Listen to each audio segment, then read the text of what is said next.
नीट paper फुटीनंतर संपूर्ण महाराष्ट्रातच नव्हे तर देशभरात खळबळ निर्माण झाली. लाखो विद्यार्थ्यांना पुन्हा परीक्षेला सामोरं जावं लागलं. अनेक विद्यार्थ्यांनी आत्महत्या केली.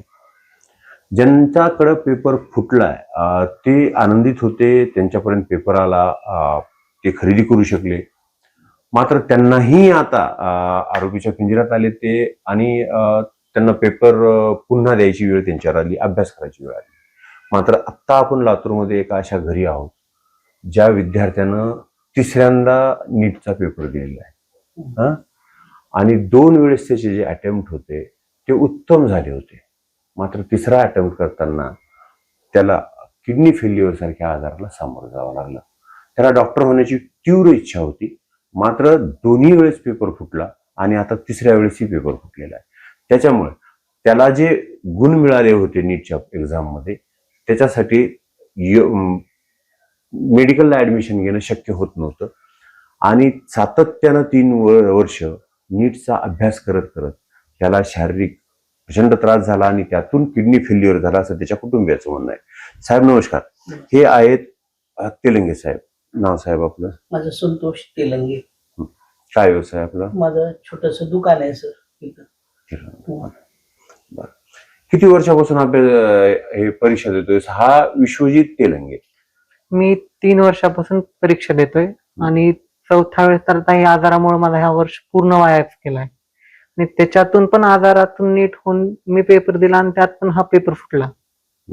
आणि आता आणि ह्याच्या आधी पण पडलेल्या मार्क मध्ये पेपर फुटतच गेला. त्याच्यामुळे जे मार्क पडले ते कधी पहिल्या नीट मध्ये किती मार्क पडले तुला? 430. 430. दुसऱ्या नीट मध्ये किती मार्क पडले? नंतर 490. 490. तरी मेडिकलला नंबर नाही लागला? नाही. का नाही लागला? पेपर असं फुटतच गेले ना. आणि पेपर फुटल्यामुळे एकाच मार्काचे खूप जण आले. गुणवत्ता वाढली आणि रँक माझा खाली गेला. वरची रँक खाली आला.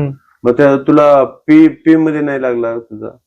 म्हणजे डोनेशन भरून कॉलेजला नाही शकत? डोनेशन भरून तर मग ते तर कधी पण लागला असता, पण तेवढी आर्थिक परिस्थिती पण नव्हती ना. तेवढी आर्थिक परिस्थिती त्या डोनेशन मध्ये 1 कोटी डोनेशन द्यायचं, मग त्याची फीस वेगळी कुठं भरायची. असं ठरवूनच मेडिकलला जायचं ह्यासाठी अभ्यास केला?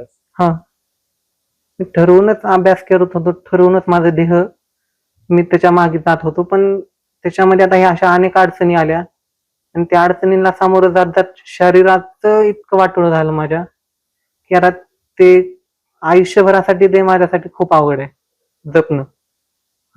आयुष्यभर गोळ्या खाणे. आणि हे असं झालंय की मीच एकटा म्हणून असे खूप विद्यार्थी आहेत ज्यांना असे आजार झालेत परीक्षेच्या नादात, करिअरच्या नादामध्ये. त्यांचे पेपर फुटत गेले. ते तब्येतीकडे त्यांनी दुर्लक्ष केलं. कुणी मेंटली डिस्टर्ब झालं, कुणाला मोठे आजार झाले. पण ह्यांना कुठंच कसल्याच प्रकारे सरकार कन्सिडर करत नाही. काही लोक असे पण आहेत फेक पीडब्ल्यूडी सर्टिफिकेट काढतात.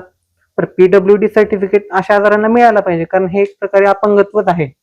लाईफ टाइम त्यांना कशाचा सपोर्ट लागणारच आहे, त्यांना कोणतरी काळजी घेणारा लागणारच आहे. माझं इतकंच म्हणणं आहे की याच्यासाठी काहीतरी तुम्ही करावा अशा आजारांसाठी, की पीडब्ल्यूडी मध्ये कुठेतरी जागा द्यावी किंवा एखादी सीट कुठेतरी राखीव ठेवावी, जशी अपंगांसाठी असते तशी मेडिकलसाठी. काय नेमकी परिस्थिती होती? कशी तो सातत्यानं अभ्यास करत होता? सर तो घरी एकटाच राहायचा. माझं छोटं दुकान असल्यामुळे मी जायचं. मॅडम पण त्यांच्या कामाला जायच्या. तो सकाळी 9 वाजल्यापासून 5 वाजोकोना 4 वाजोकोना तो तिथंच बसून राहायचा.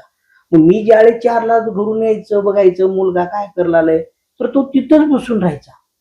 मग त्याच्यामुळे त्याचं आता तर एकच बनायचं, मी वेळेस होणार, लागणार म्हणजे लागणार. आणि तसं पाहिलं गेलं तर सर 4-5 वर्षाच्या खाली 500-490 सेमीला पण लोक लागले. तर ज्यावेळेस हे नेट फुटत चालला पेपर, त्यावेळेसच आज रँक वाढत गेला आणि हे त्यांचेच लोक लागत गेले. आज गरीबाचं कुठं काही नाही. गरीबाचं लेकरू कष्ट करायचं आणि मरायचं, एवढंच आहे सर. ह्याच्यात दुसरं काहीच नाही आणि हेच होत राहणार. हे मला तर आज नेटवरला असं झालंय, हा मुलाची जिद्द असल्यामुळे मी काहीच करू शकणार. पूर्ण आता किडनी तुम्हाला डोनर मिळाला, घरचाच डोनर होता, तो नशिबानं सर. नाहीतर आज काय होती माझी कंडिशन. भेटला तो नशीब आहे, नता नाही सर. आज मी कसं लेकराला माझ्या तळ हातावर आणलं की माझी मला माहित आहे सर.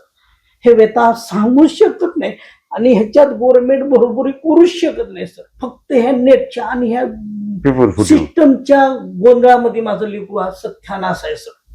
मला हेच म्हणायचं, ह्यांच्या भोगळ कारभारामुळं आज माझं लेकरू जीवावर गेला. पेपर फोडणारे आता विशेष असं आहे की जे सिद्धिविनायक बाल रुग्णालय आहे त्या ह्या इमारतीपासून 3 इमारती सोडून किती दुर्दैवी गोष्ट आहे की जे पेपर फोडणारे लोक आहेत त्यांना अनेक गुणवत्ता नसलेल्या मुलांना ते बूस्ट करतात, गुणवत्ता वाढून देतात. त्यामुळे खरी गुणवत्ता काय होते अशी दबून जाते आणि या आजारामुळे त्यांची आर्थिक स्थिती तर पूर्ण खराब झालेलीच आहे. मुलाचं आरोग्य खराब झालेलं आहे. त्याची जिद्द होती मेडिकलला, तो पहिल्याच अटेम्प्टमध्ये मेडिकलला लागला असता 490 नीटमध्ये त्याला गुण मिळाले होते. मात्र वाढीव गुणवत्ता जी तयार झालेली आहे पेपर फुटीमुळे त्याच्यामुळे त्याचा नंबर लागला नाही असंच तुम्हाला म्हणायचं. हो सर, सरळ सरळ आहे. तुम्ही बघा ना, तुम्ही मागलं काढा खोटं वाटेल तर 5-7 वर्षाच्या खाली बघा रँक कितीला आहे. माझ्यावर खरं धरू नका, तुम्ही पहा, ऍक्च्युअली पहा त्याचं सगळं. आता नेमकी काय मागणी आहे? आम्हाला सर एकच म्हण, कानावाल्याला देतात, डोळ्यावाल्याला देतात, कुणाचं पाय असेल तर देतात. हा एवढा मोठा आजार आहे, एकच किडनीवर आहे, तो अपंगच आहे ना आजच्या घडीला. त्याच्या पायी आमच्या पायी काहीतरी गव्हर्नमेंटनं जागा द्यावी, त्याची इच्छा पण पूर्ण करावी. काय त्यानं आजो सुद्धा तो अभ्यास करूच लागलाय, आजो त्यानं त्याची जिद्द सोडली नाही. पण त्यानं किती करणार आहे? आता आम्हाला असं वाटलं की ह्यानं करतच राहील आणि पुढेच चालते. हेच चालणार आहे सर. त्या काळात काहीच होणार नाही दुसरं. जिसकी लाठी उसकी भैंस. लातूर पॅटर्न मधली ही 2 स्पष्ट चित्र आहेत.